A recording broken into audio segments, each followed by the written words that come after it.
I know we're more than a year away from the November 24 election, but we're just a handful months away from the March primary in the state of Illinois, where Republicans and Democrats are going to be heading to the polls, announcing which party they want to pull a ballot for, and then voting for whatever candidates end up appearing on that ballot. Well, how are these candidates looking, and what kind of matchups are we looking at, and what's the future of Governor J.B. Pritzker's presidential hopes? To talk more about that, we've got Collin Corbett. He is with Cor Strategies. They recently conducted a poll of voters, and we've got some of those details now. Collin, thanks for taking time with us here on WMAY. How you doing?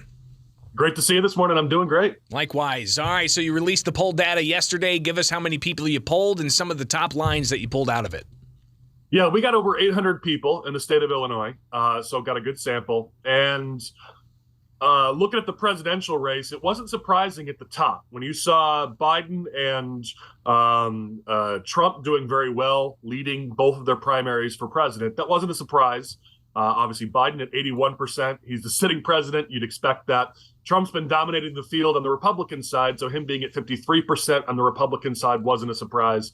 It was behind that we saw some interesting details, because we asked people, okay, if Biden and Trump weren't in the race, who would you support? That's where we got some really interesting data. On the Republican side, the options when Trump was out of the race came down to DeSantis at 26, Ramaswamy made a big jump at 16, Pence and Haley both made big jumps up to 10%. And then you saw Tim Scott, Christie, and some of the others behind them. So you see some interesting movement once you say if Trump's not in the race.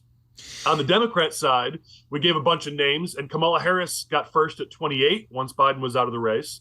J.B. Pritzker got second at 14.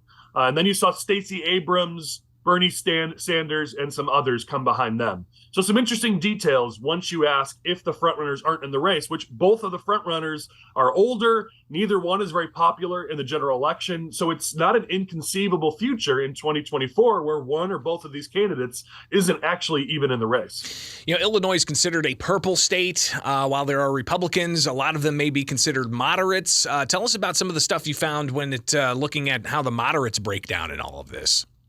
Yeah, what's interesting about this state is that even though it is blue, even though it votes Democrat, a big chunk of the Democratic primary is our Democratic voters are moderate. They don't identify as progressive or liberal. So people just see blue state, they assume liberal. It's not. It's still a working class moderate state. So you're right. It's an interesting thing to talk to when you ask moderates where they stand on these races. And one thing we saw in the head-to-head was amongst moderates, Biden beats Trump by less than he beats DeSantis. DeSantis being the second person, second finisher in the race. We tested that.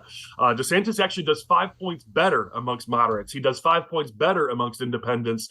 He does 7 points better amongst Hispanics, which is a key voting demographic, especially if you're going to win in purple areas and blue areas. So seeing how Trump underperforms among some of those key demographics is something that's important, because however you do at the top of the ballot is really going to determine how a lot of these candidates for county office, for state office perform. You know, the top of the ticket really impacts their futures. Now, another question you guys asked, and I think that this is an interesting exercise, even though the governor has denied it up and down, left and right, saying that he is not running for president. He's going to actually be out campaigning for President Joe Biden's reelection, holding fundraisers. You've even got the DNC that's set for Chicago next year, and that's all going to culminate after the primaries, so we'll watch all that fall into place. But you asked these individuals being polled if Pritzker were to run at some point. What are your thoughts on that? Talk a bit about the outcome there, but also how, you know, the moderates and independents may play a role in whether or not that's a good idea for the governor. Yeah, it was an interesting question. We had a lot of people eager to participate in that question. And Illinois Democrats support the idea. 72% of Illinois Democrats say, we think it's a great idea. We'd love it if he runs for president at some point.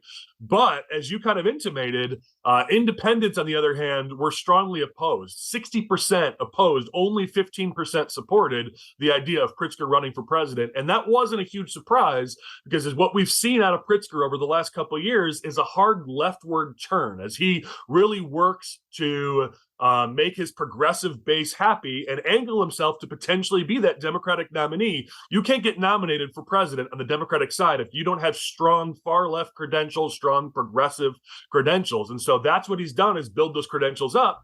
As a result, though, he's lost a lot of those moderates, a lot of those independents. And so if you get in a general election and independents and moderates don't like you, you got a problem. And right now, that's what Pritzker's running into, is that as he moves further and further left to potentially angle himself for a national profile to get nominated by Democrats, he's maybe put himself in a position to not get elected in a general election because of how far left he's gone.